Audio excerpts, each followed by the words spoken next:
तो यही है, उस समय भी यही था कि कोदा झगोरा खाएंगे उत्तराखंड बनाएंगे, इस समय भी यही है कि कोदा झगोरा खाएंगे अपना मूल निवास और भू कानून लाएंगे। कि उत्तराखंड का युवा डिग्री लेकर पकोड़े तल रहा बाजार में, उत्तराखंड का युवा डिग्री लेकर पकोड़े तल रहा बाजार में, और दल बदल नेता एक दूसरे के घूम रहे महंगी कारों में। तो नमस्कार, अभी हम मूल निवास और भू कानून की रैली को लेकर हरिद्वार में पहुंचे हैं और हमारे साथ नरसिंह महासंघ उत्तराखंड की मेडिकल जो टीम है वो हमारे साथ मौजूद है इस समय, और हम उन्हीं से बात करने की कोशिश करें। और हमारे साथ नरसिंह महासंघ के प्रदेश अध्यक्ष हर्ष ब्यास जी हैं। पहले तो ब्यास जी से बात करते हैं। ब्यास जी, पहले तो बहुत बहुत स्वागत। बहुत बहुत धन्यवाद इन्फो उत्तराखंड का। आप जनता की आवाज़ को हमेशा ही बहुत अच्छी तरीके से उठाते हैं, और हमेशा मतलब मैंने देखा है कि आपका जो चैनल है ऐसे मुद्दे को अक्सर उठाता रहता है जिसमें युवाओं की पीड़ा हो, चाहे उत्तराखंड के आम जनमानस की पीड़ा हो, चाहे आज जल जंगल और ज़मीन बचाने की जो पीड़ा है उसको आपका चैनल हमेशा अच्छे ढंग से दिखाता है। इसके लिए आपका बहुत बहुत धन्यवाद है। ब्यास जी, आज क्या आन पड़ी कि आप लोगों को सड़कों पर एक बार फिर दोबारा आने की जरूरत पड़ी? बिल्कुल, जिस चीज़ के लिए हमने ये उत्तराखंड बनाया था, हमारे जो बेरोजगार युवा हैं उनको यहाँ पे रोजगार मिलने के लिए, जो हमारी जल और जंगल और जो संस्कृति है उसको बचाने के लिए हमने उत्तराखंड एक अपना राज्य मांगा था। पर आज बहुत निराशा होती है कि आज हमें ना हमारा जल और जंगल ज़मीन और न संस्कृति हमारी सुरक्षित है, और न ही हमारे जो बेरोजगार प्रदेश के युवा हैं उनको कहीं रोजगार मिल रहा है। यहाँ पे बाहरी राज्य के युवा आते हैं, 1-2 साल में उनका स्थायी निवास भी बन जाता है, और वो हमारे युवाओं की जो नौकरी है वो नौकरी छीन करके उनका जो हक है वो हक उनको उनसे छीन करके, ठीक है। और आज जो बेरोजगार युवा है वो उत्तराखंड में दर दर की ठोकरें खा रहे हैं। आज आप देख रहे होंगे कि असंख्य संख्या में बेरोजगार जो युवा है आज पवित्र धरती हरिद्वार में पहुंच रखा है, केवल अपने हक के लिए और उत्तराखंड की संस्कृति और जल जंगल जमीन को बचाने के लिए। ब्यास जी, क्या लगता है आपको सरकार क्यों नहीं आप लोगों की मांगे सुन रही?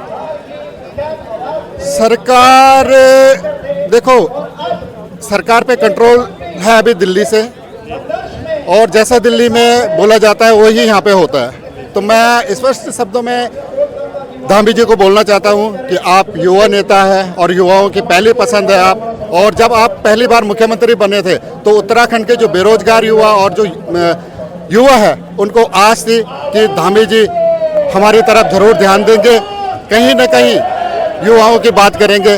पर धामी जी, अभी तक आपने कहीं पे भी युवाओं की बात नहीं की है, और हमें आपसे उम्मीद है कि आप जल्दी से जल्दी मूल निवास हो चाहे भू कानून हो, इसमें जल्दी से जल्दी आप एक निर्णय लेंगे। और एक ये जब से उत्तराखंड बना है उसके बाद एक बहुत बड़ा आप तोहफा के रूप में उत्तराखंड के युवाओं को और उत्तराखंड के मूल निवासियों को ये तोहफा देंगे।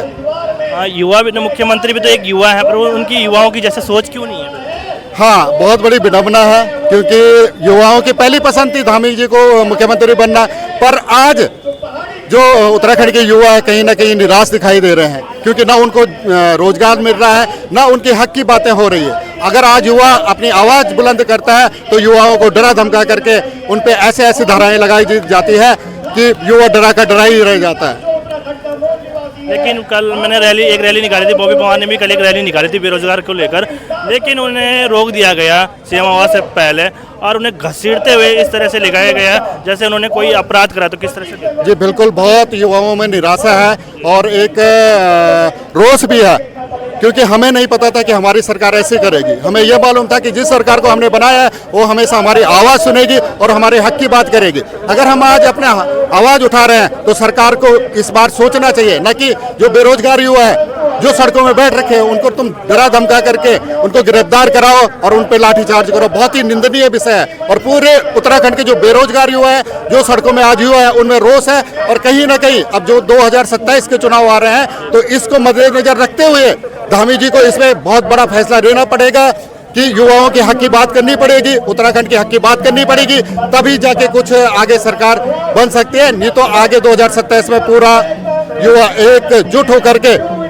बहुत बड़ा निर्णय लेगा, और इसमें अगर पार्टी अपना ठोस डिसीजन उत्तराखंड के युवाओं के हक में और उत्तराखंड प्रदेश के हक में नहीं निकालती है तो इनको इसका बहुत बड़ा खामियाजा भुगतना पड़ेगा। अभी कुछ दिनों पहले बॉबी भाई शासन प्रशासन के पास विभिन्न मांगों को लेकर गए थे, लेकिन उन पे कई तरह के अपराध लगे कि मारपीट उनके साथ। नहीं, मैं जहाँ तक मैं बॉबी भाई को जानता हूँ, मैं उनके साथ रहा भी हूँ और उनके साथ हम रैली भी हमने बहुत बार की है। उनका ऐसा कोई भी वो नहीं है, ये बिल्कुल सरासर बिल्कुल गलत है। और हम बोलते हैं अगर बॉबी पवार भाई ने किया भी है तो आप पूरे सचिवालय में सीसीटीवी कैमरे से लेस है, आप उस सीसीटीवी कैमरे को सार्वजनिक करो ना। और हम बोलते हैं कि अगर बॉबी भाई, हमें तो नहीं लग रहा है कि हमारा भाई जो उत्तराखंड का बेरोजगार युवा है, जो दूसरे युवाओं के हक की बात कर रहा है, वो कभी ऐसा कार्य करता है। वो अपने हक की बात रखने के लिए वहाँ पे गया था, उसके साथ में इन लोगों ने गलत किया है और इनको डर था कि बॉबी पवार हमारे खिलाफ आवाज उठाएगा, तो इन्होंने एक षड्यंत्र के तहत बॉबी भाई को फंसाया है। और मैं तो ये बोलता हूँ कि ये देवभूमि है, ये उत्तराखंड ऋषि मुनियों की भूमि है, इसमें जो अन्याय है ज़्यादा देर तक नहीं टिकता है। सच का सच होके रहेगा, ठीक है, दूध का दूध और पानी का पानी होके रहेगा। आप सीसीटीवी कैमरे को सार्वजनिक करो, अगर बॉबी भाई दोषी पाया जाता है तो बिल्कुल कार्रवाई होनी चाहिए, ठीक है। और अगर नहीं होता है तो जो अधिकारी इस षड्यंत्र में संलिप्त है उन पे कार्रवाई होनी चाहिए और उनके विरुद्ध ठोस से ठोस कदम सरकार को भी उठाना पड़ेगा। जी, बड़ा सवाल ये है कि अगर युवा अपनी मांगों को लेकर शासन प्रशासन तक जाता है और उन पे गलत तरह से उन पे इंजाम या मुकदमा दर्ज होता है तो फिर लेकिन युवा जाएगा तो जाएगा कहाँ अपनी मांगों को लेकर? हाँ, ये एक बहुत बड़ी विडंबना है कि बेरोजगार युवा जो प्रदेश में एक तरीके से सड़कों पे धक्का खा रहा है, वो अपनी हक की बात कहाँ पे रखने जाएगा। आज तुम शासन में बोल रहे हैं कि यहाँ पे शासन बंद होना चाहिए आम जनमानस को आने के लिए, तो युवा अपनी हक की बात कहाँ रखेंगे? मैं तो ये बोल रहा हूँ कि अगर आप सचिवालय और शासन को बंद करते हैं आम जनमानस को, तो जिस समय दौरान वोट का जो समय होता है उस समय आप घर में वोट मांगने क्यों आते हो? आप अपने घर में रहिए, आपको भी हक नहीं है, क्योंकि उस समय आप भीख मांगते हो वोट की, हमें वोट दे दो। भैया आज आप वोट मांगने हमारे यहाँ आ रहा है, हम भी आपको वोट दे रहे हैं और हमारा भी अधिकार है कि अपने हक की बात आपके पास रखने का। सचिवालय शासन इसी करके बना हुआ कि आम जनमानस के लिए, ठीक है, वहाँ पे क्या हो रहा है क्या नहीं हो रहा, आम जनमानस को और जो यहाँ प्रदेश के युवा है जिनको प्रदेश की चिंता है, पीड़ा है, ठीक है, उन युवाओं को पूरा हक है कि वो वहाँ पे जाएं और जो व्यवस्था वहाँ पे है उसके बारे में पता करें। और शासन में जितने भी सचिव बैठे हुए हैं उनको जो भी आम भी जनमानस वहाँ पे जाता है उनसे बहुत अच्छे ढंग से व्यवहार करना चाहिए। जो चीज़ वो मांगते हैं उनको पूरी तरह से उसे दिखाना चाहिए वहाँ पे। तो आज इस रैली के माध्यम से क्या संदेश देना चाहोगे? मैं यही बोलना चाहता हूँ खास करके धामी जी को कि धामी जी आप एक युवा मुख्यमंत्री है और पूरी सारी युवाओं की आप आस हो, तो आप इस आस को मत तोड़िए प्लीज, क्योंकि हमने जब आप युवा बने थे हम खुश हो गए थे कि हमारा युवा भाई मुख्यमंत्री के पद पे सुशोभित हो रहा है, पर आज थोड़ा ना थोड़ा हमें निराशा है। और प्रदेश के बेरोजगार युवा चाहे आज सड़कों पे है चाहे कहीं पे भी है, वो अपने हक की मांग रख रहे हैं, तो उनका हक आप उनका हक दे दिए। वो मूल निवास मांग रहे हैं, अपने नौकरी के लिए मांग रहे हैं, वो यहाँ पे भू कानून मांग रहे हैं अपने को सुरक्षित रखने के लिए, अपने जल जंगल को सुरक्षित रखने के लिए, अपनी संस्कृति को सुरक्षित रखने के लिए। धामी जी, अगर यहाँ की जल जंगल और संस्कृति सुरक्षित नहीं रहेगी तो आप लोगों का कोई अस्तित्व तो नहीं रह पाएगा यहाँ पे। ये तो आपको जब से उत्तराखंड बना था तुरंत ये लागू होना चाहिए था, पर विडंबना ये है कि हमने जो सरकार बनाई है उन्होंने केवल यहाँ पे ठगने का काम किया। तो धामी जी को जरूर इसमें गौर करना चाहिए और जो आज युवाओं की जो मांग है, जो मूल निवासियों की मांग है, उस मांग को जल्दी से जल्दी लागू करना चाहिए ताकि नए साल 2025 में जो मूल निवासियों को एक बहुत बड़ा तोहफा मिल जाए। आपको क्या लगता है ब्याजी, अगर मांगे पूरी नहीं होती तो क्या 2027 के चुनाव में इसका परिणाम निकलेगा? देखो, मांगे पूरी रहेगी, अभी प्यार से है, फिर आगे लड़ना पड़ेगा और बहुत बड़े स्तर पे आंदोलन होने वाला है। आज आप ये सब पवित्र आध्यात्मिक नगरी हरिद्वार में देख रहे हैं कि असंख्य संख्या में हमारे भाई बहन मातृ शक्ति सड़कों पे उतर रखी है अपने हक के लिए। एक समय था जब उत्तराखंड आंदोलन हुआ था, उस समय भी ऐसा ही नजारा आप लोगों ने देखा होगा कि पूरे मूल निवासी, पूरे उत्तराखंड के वासी सड़कों में आ गए थे और उत्तर प्रदेश सरकार को भी मानना पड़ा था और उत्तराखंड राज्य देना पड़ा था। तो यही है, उस समय भी यही था कि कोदा झगोरा खाएंगे उत्तराखंड बनाएंगे, इस समय भी यही है कि कोदा झगोरा खाएंगे अपना मूल निवास और भू कानून लाएंगे। और अगर प्यार से नहीं निकलता है लड़ने के लिए हम तैयार हैं। कितनों की आवाज दबाओगे? एक की आवाज दबाओगे 100 युवा खड़े हो रहे हैं, और 100 युवाओं की आवाज दबाओगे 1 लाख युवा खड़े हो रहे हैं। लोगों युवाओं में रोष है इस समय, सारे युवाओं सड़कों में आने के लिए तैयार है। तो धामी जी ऐसा बिल्कुल कार्य न करिए आप युवाओं के विपरीत। युवाओं को बहुत आशा है आपसे, ठीक है, युवाओं का हक आपको देना पड़ेगा, ये आपको भी भली भांति पता है, और आपने वादा भी किया था कि मैं युवा मुख्यमंत्री हूं और युवाओं की बात सुनूंगा। तो हमें तो आप पे पूरा यकीन है, और आपको इस यकीन को बरकरार रखना चाहिए। और जल्दी से जल्दी जो भी उत्तराखंड के युवाओं को, ये कोई कुछ अपने लिए थोड़े ना मांग रहे, पूरे प्रदेश के लिए मांग रहे हैं। रोजगार की अगर बात करें तो पूरे प्रदेश के युवाओं के लिए है, अगर भू कानून की बात है तो पूरे प्रदेश को सुरक्षित रखने के लिए है। समय देने के लिए बहुत बहुत धन्यवाद। हमारे साथ कुछ नरसिंह महासंघ की और भी युवा हैं, तो कुछ उनसे भी बात करने की हम कोशिश करें। नवल भाई, पहले तो बहुत बहुत स्वागत है आपका। धन्यवाद इन्फो उत्तराखंड का, जो बार बार उत्तराखंड से रिलेटेड, युवाओं से रिलेटेड जो चीज़ें आप लोग प्रदेश देश तक पहुंचाते हो। हम लोगों की आवाज़ है, उत्तराखंडी की आवाज़ आप लोग तक पहुंचाते हो।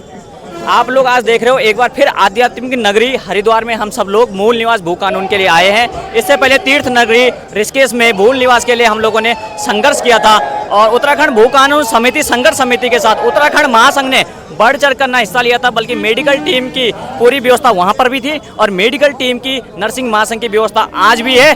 बड़ी जो रैली है, कोई भी किसी प्रकार का अगर किसी को यहाँ पे स्वास्थ्य संबंधी सुविधाएं अगर होती है, किसी को चक्कर आते हैं, डिहाइड्रेशन होता है, नरसिंह महासंघ उसके लिए आज यहाँ पे खड़ा है, लड़ रहा है। क्योंकि जल जंगल जमीन हमारी नहीं चलेगी, धौंस तुम्हारी। ये हम उत्तराखंड की सरकार को कहना चाहेंगे और बताना चाहेंगे। आखिर क्या कुछ है मांग है भाई आप लोगों की, जो तो सरकार पहले भी आप लोगों ने अपनी मांगे सड़कों पर उतारी, चाहे वो देहरादून हो, चाहे उत्तरकाशी हो, चाहे हल्द्वानी, हर जगह रैली निकाली गई। लेकिन आज फिर एक बार हरिद्वार में रैली निकाली गई, लेकिन सरकार के कानों पे जूं तक नहीं रेंगती है। तो किस तरह से देखते हैं आप? देखिए, मैं एक युवा हूँ, मैं युवा की अगर बात करूँ तो उत्तराखंड का युवा तो मुख्यमंत्री भी है, फिर उनकी सोच क्यों नहीं आप जैसे? हम यही आप लोगों को बताना चाह रहा हूँ आपके माध्यम से कि आप लोग देखना कि उत्तराखंड का युवा डिग्री लेकर पकोड़े तल रहा बाजार में। उत्तराखंड का युवा डिग्री लेकर पकोड़े तल रहा बाजार में, और दल बदल नेता एक दूसरे के घूम रहे महंगी कारों में, क्योंकि यहाँ के रहने वाले यहाँ की बात नहीं करते हैं, यहाँ के लोगों पे काम नहीं करते, और जो हमारा अस्तित्व है, हमारी संस्कृति है, उसको बचाने के लिए काम नहीं किया जा रहा है। सिर्फ एक वादे होते हैं, वो वादे सिर्फ कागजों में रह जाते हैं, बातें सिर्फ वो मीडिया तक ही सीमित रह जाती है। असल में उसमें कोई ठोस कानून नहीं बनता, और जब तक ये कानून नहीं बनता, उत्तराखंड का युवा इसी तरह भटकता रहेगा अपनी संस्कृति बचाने के लिए, अपने रोजगार बचाने के लिए, अपने मूल निवास जो हमारे हैं उन चीज़ों को बचाने के लिए। और कब तक हम लोग ये सब लोग अपने रोजगार को छोड़कर इस तरह सड़कों में होंगे? कल ही आप लोगों ने देखा उत्तराखंड राज्य स्थापना दिवस के दिन किस तरीके से हजारों युवाओं को देहरादून में घसीट कर थानों में डाला गया। आखिर युवा इतनी भी क्या बड़ी मांगे हैं उत्तराखंड सरकार से युवाओं की? तो कुछ युवा ऐसे भी हैं जिन्हें सरकार विभिन्न कुछ जो ऐसे युवा हैं जो बोल रहे हैं कि हमें नियुक्ति पत्र के नाम पे सरकार सिर्फ झूठे आश्वासन दे रही है, लेकिन सरकार जो है हर तीसरे दिन, हर हफ्ते में नियुक्ति पत्र बांट रही है। तो क्या वो जो नियुक्ति पत्र सरकार ने बांट रही है, कि वो सरकार वो पैसे देकर खरीद कर बांट रही है, कि जो युवा बोल रहे कि हमें नियुक्ति पत्र नहीं दे पा रही है और झूठा आश्वासन दे रही है? नियुक्ति पत्र के आप मामले देखिएगा, अभी कुछ समय पहले डाक वाला मामला देखा होगा, जो डाक घरों में पोस्टिंग हुई थी, आपने अखबारों में देखा, उन लोगों को हिंदी तक लिखना तक सही से नहीं आता, लेकिन उनकी भर्ती कर दी गई है। तो क्या ये सिर्फ जो भर्तियां हो रही है पैसों पे भर्ती तक सीमित हो रही, जबकि जो यहाँ का एक टैलेंटेड जो बंदा है, जो उत्तराखंड का एक लाल जिसे कहा जा सकता है, जब हमारे यहाँ के जल जंगल हमारे लिए काम नहीं आएंगे, जो जवानी और पानी यहाँ का उत्तराखंड का काम उत्तराखंड के वासियों के लिए नहीं आएगा, तो क्या वो फिर बाहर राज्य वालों के लिए हमें मतलब कि उन लोगों के लिए जॉब दी जानी चाहिए?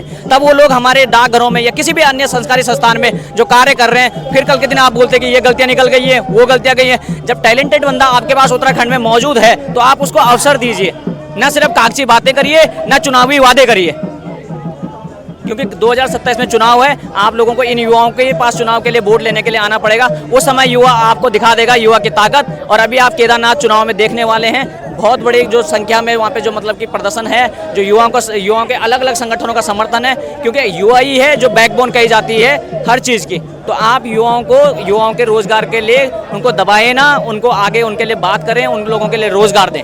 युवाओं ने तो अब ठान लिया है कि अगर सरकार मांगे पूरी नहीं करेंगे तो 2027 में परिणाम उनके लिए बहुत बिल्कुल।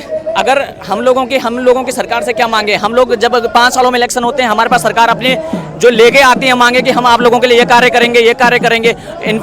मैनिफेस्टो बनाया जाता है, मैनिफेस्टो में शर्तें रखी जाती है कि इस तरीके से काम होगा, तो ठीक है, हर कोई बंदा उस चीज़ पे वोट देता है कि हाँ हमारे लिए रोजगार के अवसर बढ़ेंगे, हमारी संस्कृति को बचाने के लिए यहाँ पे चीज़ें होंगी, हमारे गाँव खलिहानों को इनको बचाने के लिए चीज़ें काम होंगी। हर कोई बंदा वोट देता है, लेकिन वो फिर 5 साल बाद अपने को ठगा सा महसूस करता है। वो ठगा सा महसूस इसलिए करता है क्योंकि वो सिर्फ वादे वहीं तक, जो मैनिफेस्टो तैयार होते हैं, चुनाव खत्म होने के बाद उन पर कोई काम नहीं होता है। मैनिफेस्टो पे अगर बात करी जाए तो जो आपके प्रमुख उस समय चीजें हैं उन पे अगर काम हो तो अगली बार तो इस तरीके से लोगों को सड़कों में उतरना ही नहीं पड़ेगा, सरकार के विरोध में लोगों को आना ही नहीं पड़ेगा, सारा काम अपने आप होता रहेगा और सब चीजें शायद सही तरीके से चल रही होगी, सभी को कोई भी परेशानी नहीं होगी। आज हम ये बड़ी संख्या में, पहले ऋषिकेश, देहरादून, आपका गैरसैंण, उसके बाद यहाँ पे हरिद्वार, क्यों हम लोगों को, सब लोगों को यहाँ पे इकट्ठा होकर बार बार ये आह्वान करना पड़ रहा है कि मूल निवास आप हमें दीजिए, मूल निवास हमें दीजिए। क्या हम किसी और जगह से कुछ चीजें मांग रहे हैं? क्या हम किसी ऐसा मांग रहे हैं कि दूसरे राज्य से कुछ अपनी चीजें मांग रहे हैं? हम अपने इतने सालों से जो हमारे यहाँ पे दादा परदाताओं की जमीनें हैं, दादा परदाताओं की जो हमारी संस्कृति है, उसको बचाने की तो मांग कर रहे हैं।